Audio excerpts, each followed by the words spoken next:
বন্ধুরা, আজকে আর একটা নতুন ফসল নিয়ে হাজির হলাম। আমার হাতে দেখতে পাচ্ছেন একটা বীজের প্যাকেট, দেখছেন? এটা হচ্ছে উচ্চ ফলনশীল পেঁয়াজের বীজ। এটা হচ্ছে গ্রীষ্মকালীন পেঁয়াজ। আমরা ফার্স্ট টাইম এই ফসলটা রোপণ করতে যাচ্ছি। দেখতে পাচ্ছেন এখানে 4টি বেড তৈরি করা হয়েছে।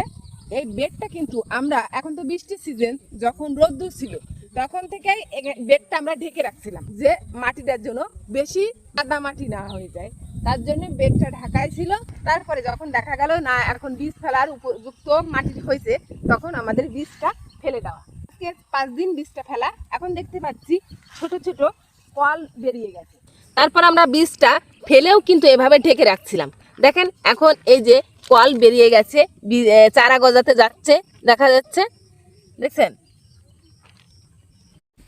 আমাদের এখানে 5 কাঠা জমি আছে। এই 5 কাঠা জমিতে আমরা এই পেঁয়াজের চারাগুলো রোপণ করব। আশীর্বাদ করবেন আমরা ফসলটা যেন ভালোভাবে উঠাতে পারি।